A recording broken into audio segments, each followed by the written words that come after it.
शैलपुत्री का पहला दिन है, यानी माँ शैलपुत्री का दिन। आज के दिन हम माँ शैलपुत्री की पूजा अर्चना करते हैं। प्रिय भक्तों, कहते हैं जो भी भक्त सच्चे मन से आज के दिन माँ शैलपुत्री की इस दिव्य मंत्र का जाप कर लेता है, माँ शैलपुत्री की कृपा उन पर हमेशा बनी रहती है तथा माँ की कृपा से उनकी सभी मनोकामनाएं पूर्ण होती हैं। वे अथाह धन के धनी होते हैं।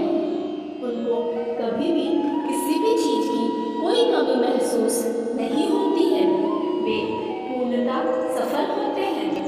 तथा उनकी तिजोरी हमेशा धन से भरी रहती है। तो चलिए जानते हैं माँ शैलपुत्री का वो दिव्य मंत्र। उससे पहले यदि आपने मेरी इस वीडियो को लाइक नहीं किया तो लाइक कर दें और चैनल पर नए हैं तो चैनल को सब्सक्राइब करना बिल्कुल न भूलें। प्रिय भक्तों, इस बात का खास ध्यान रखें कि माँ के इस मंत्र का जाप पूरे सच्चे मन से तथा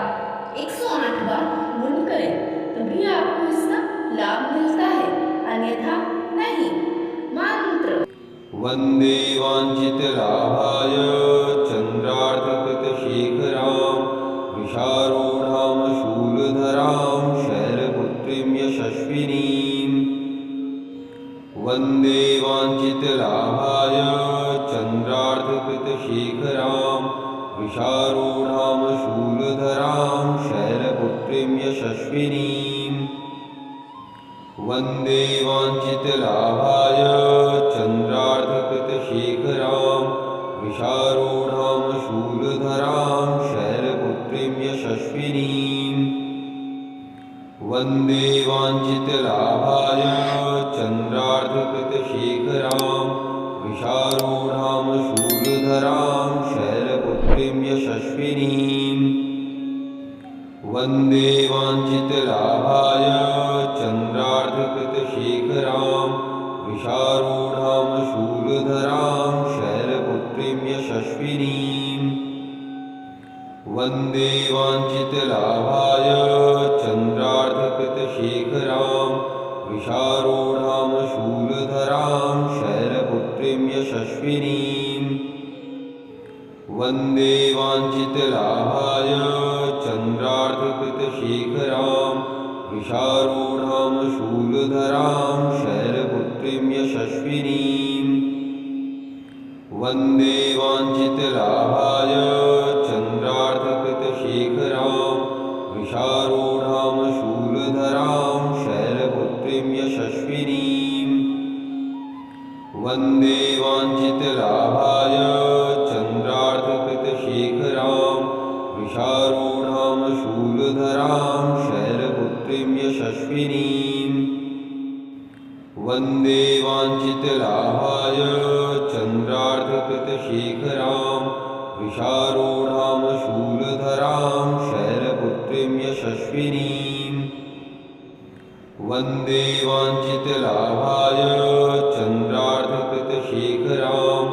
वृषारूढां शूलधरां शैलपुत्रीं यशस्विनीं। वंदे वाञ्छितलाभाय चन्द्रार्धकृतशेखरां वृषारूढां शूलधरां शैलपुत्रीं यशस्विनीं। वंदे वाञ्छितलाभाय चन्द्रार्धकृतशेखरां वृषारूढां शूलधरां शैलपुत्रीं यशस्विनीं। वंदे वाञ्छितलाभाय चन्द्रार्धकृतशेखरां वृषारूढां शूलधरां शैलपुत्रीं यशस्विनीं।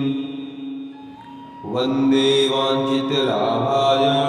चन्द्रार्धकृतशेखरां वृषारूढां शूलधरां शैलपुत्रीं यशस्विनीं। वंदे वाञ्छितलाभाय चन्द्रार्धकृतशेखरां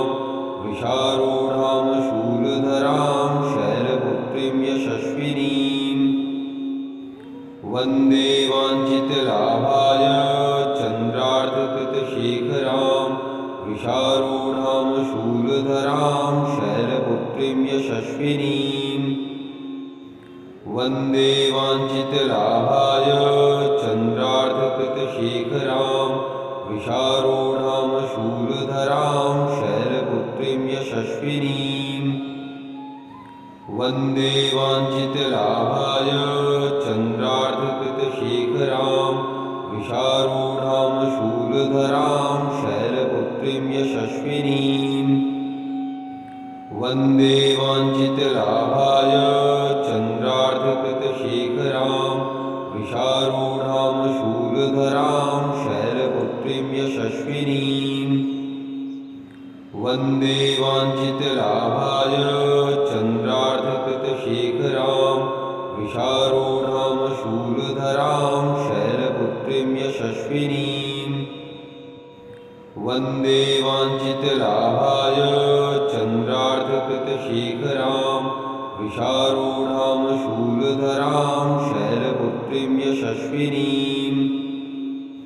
वन्दे वाञ्छितलाभाय चन्द्रार्धकृतशेखरां वृषारूढां शूलधरां शैलपुत्रीं यशस्विनीम् वन्दे वाञ्छितलाभाय चन्द्रार्धकृतशेखरां वृषारूढां शूलधरां शैलपुत्रीं यशस्विनीम् वन्दे वाञ्छितलाभाय चन्द्रार्धकृतशेखरां वृषारूढां शूलधरां शैलपुत्रीं यशस्विनीम् वन्दे वाञ्छितलाभाय चन्द्रार्धकृतशेखरां वृषारूढां शूलधरां शैलपुत्रीं यशस्विनीम् वन्दे वाञ्छितलाभाय चन्द्रार्धकृतशेखरां वृषारूढां शूलधरां शैलपुत्रीं यशस्विनीम् वन्दे वाञ्छितलाभाय चन्द्रार्धकृतशेखरां वृषारूढां शूलधरां शैलपुत्रीं यशस्विनीम् वन्दे वाञ्छितलाभाय चन्द्रार्धकृतशेखरां वृषारूढां शूलधरां शैलपुत्रीं यशस्विनीम् वन्दे वाञ्छितलाभाय चन्द्रार्धकृतशेखरां वृषारूढां शूलधरां शैलपुत्रीं यशस्विनीम् वन्दे वाञ्छितलाभाय चन्द्रार्धकृतशेखरां वृषारूढां शूलधरां शैलपुत्रीं यशस्विनीम् वन्दे वाञ्छितलाभाय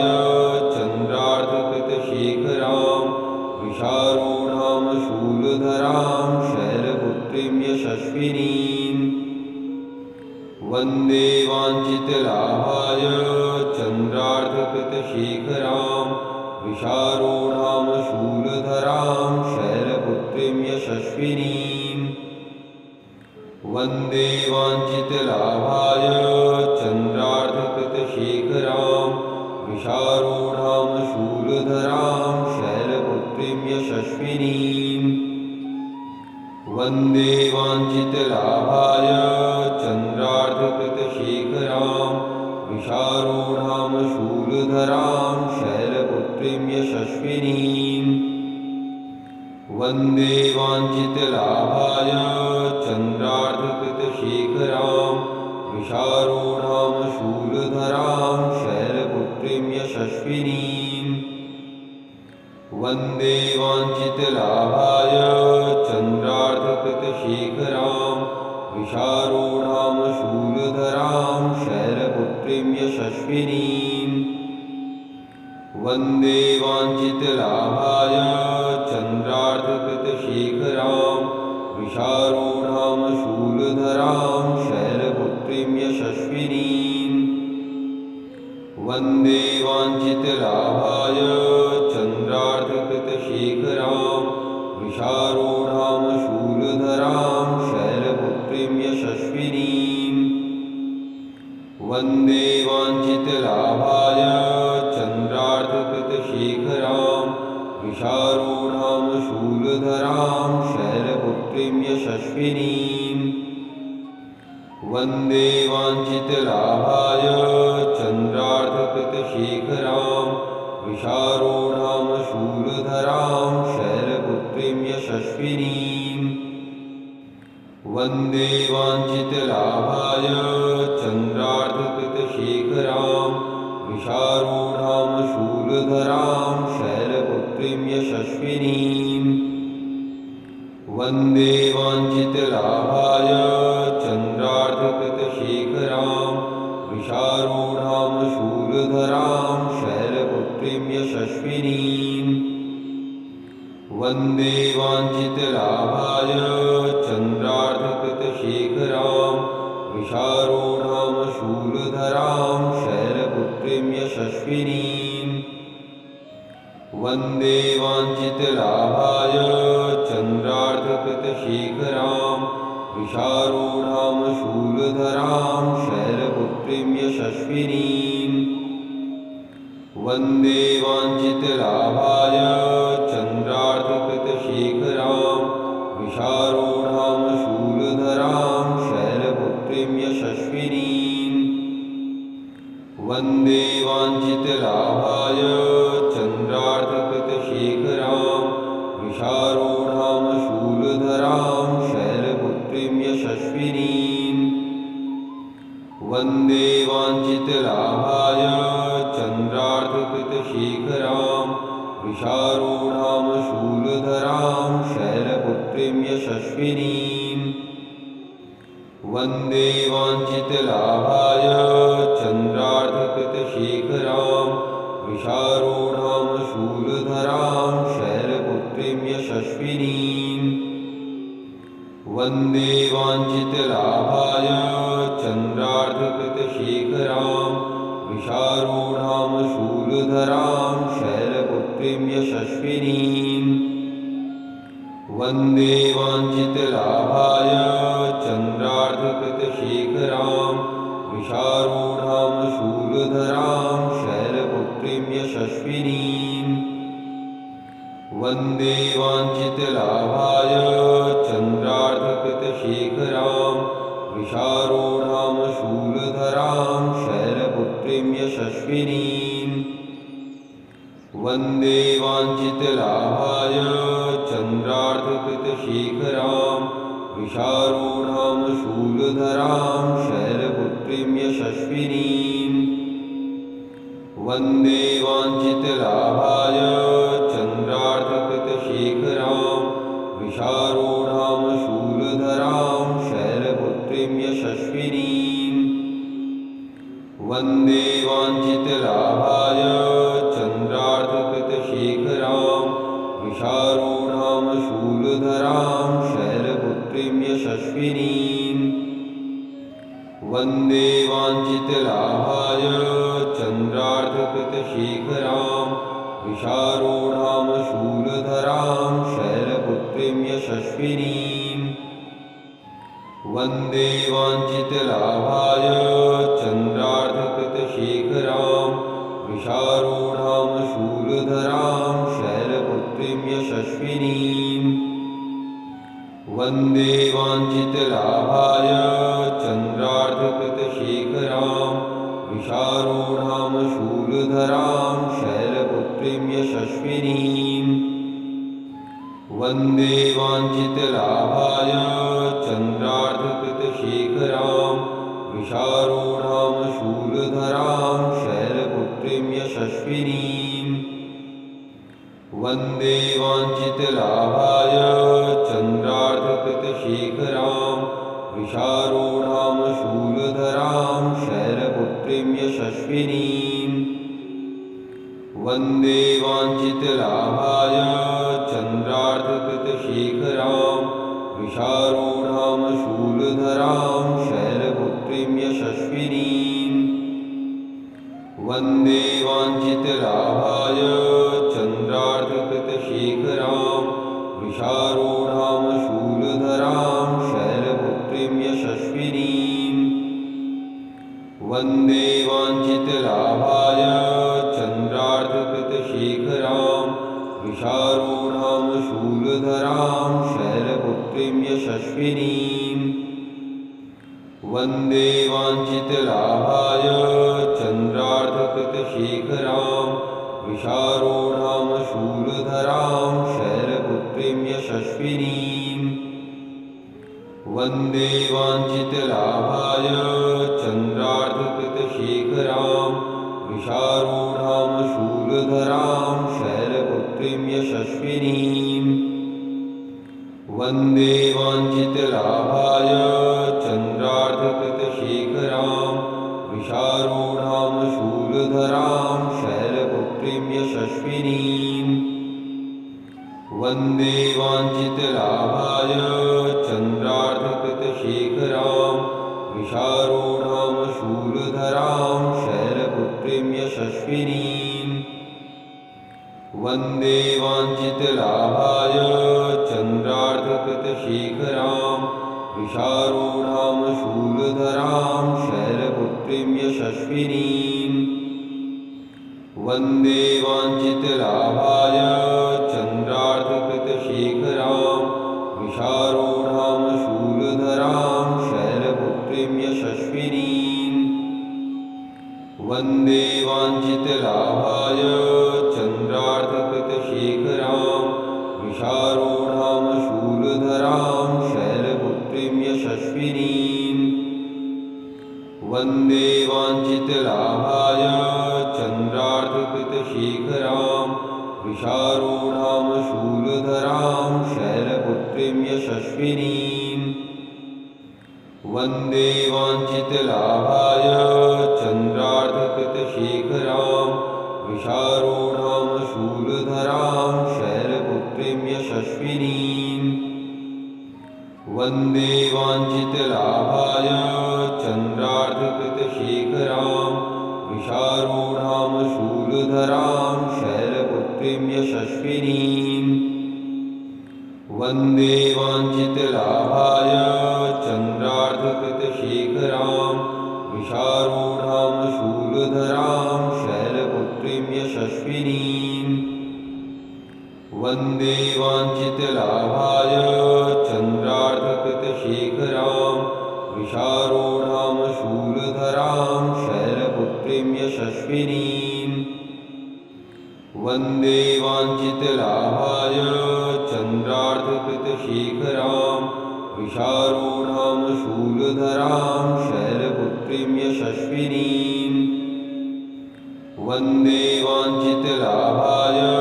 चन्द्रार्धकृतशेखरां वृषारूढां शूलधरां शैलपुत्रीं यशस्विनीं वन्दे वाञ्छितलाभाय चन्द्रार्धकृतशेखरां वृषारूढां शूलधरां शैलपुत्रीं यशस्विनीं वन्दे वाञ्छितलाभाय चन्द्रार्धकृतशेखरां वृषारूढां शूलधरां शैलपुत्रीं यशस्विनीं वन्दे वाञ्छितलाभाय चन्द्रार्धकृतशेखरां वृषारूढां शूलधरां शैलपुत्रीं यशस्विनीं वन्दे वाञ्छितलाभाय चन्द्रार्धकृतशेखरां वृषारूढां शूलधरां शैलपुत्रीं यशस्विनीं वन्दे वाञ्छितलाभाय चन्द्रार्धकृतशेखरां वृषारूढां शूलधरां शैलपुत्रीं यशस्विनीं वन्दे वाञ्छितलाभाय चन्द्रार्धकृतशेखरां वृषारूढां शूलधरां शैलपुत्रीं यशस्विनीं वन्दे वाञ्छितलाभाय चन्द्रार्धकृतशेखरां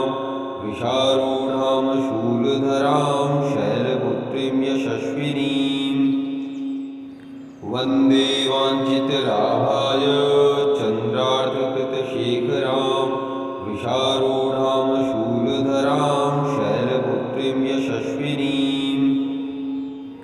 वन्दे वाञ्छितलाभाय चन्द्रार्धकृतशेखरां वृषारूढां शूलधरां शैलपुत्रीं यशस्विनीम् वन्दे वाञ्छितलाभाय चन्द्रार्धकृतशेखरां वृषारूढां शूलधरां शैलपुत्रीं यशस्विनीम् वन्दे वाञ्छितलाभाय चन्द्रार्धकृतशेखरां वृषारूढां शूलधरां शैलपुत्रीं यशस्विनीम् वन्दे वाञ्छितलाभाय चन्द्रार्धकृतशेखरां वृषारूढां शूलधरां शैलपुत्रीं यशस्विनीम् वन्दे वाञ्छितलाभाय चन्द्रार्धकृतशेखरां वृषारूढां शूलधरां शैलपुत्रीं यशस्विनीम् वन्दे वाञ्छितलाभाय चन्द्रार्धकृतशेखरां वृषारूढां शूलधरां शैलपुत्रीं यशस्विनीम् वन्दे वाञ्छितलाभाय चन्द्रार्धकृतशेखरां वृषारूढां शूलधरां शैलपुत्रीं यशस्विनीम् वन्दे वाञ्छितलाभाय चन्द्रार्धकृतशेखरां वृषारूढां शूलधरां शैलपुत्रीं यशस्विनीम् वन्दे वाञ्छितलाभाय चन्द्रार्धकृतशेखरां वृषारूढां शूलधरां शैलपुत्रीं यशस्विनीम् वन्दे वाञ्छितलाभाय चन्द्रार्धकृतशेखरां वृषारूढां शूलधरां शैलपुत्रीं यशस्विनीम् वन्दे वाञ्छितलाभाय चन्द्रार्धकृतशेखरां वृषारूढां शूलधरां शैलपुत्रीं यशस्विनीम् वन्दे वाञ्छितलाभाय चन्द्रार्धकृतशेखरां वृषारूढां शूलधरां शैलपुत्रीं यशस्विनीम् वन्दे वाञ्छितलाभाय चन्द्रार्धकृतशेखरां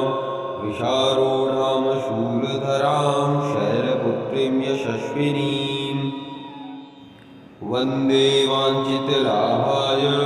चन्द्रार्धकृतशेखरां वृषारूढां शूलधरां शैलपुत्रीं यशस्विनीम् वन्दे वाञ्छितलाभाय चन्द्रार्धकृतशेखरां वृषारूढां शूलधरां शैलपुत्रीं यशस्विनीम् वन्दे वाञ्छितलाभाय चन्द्रार्धकृतशेखरां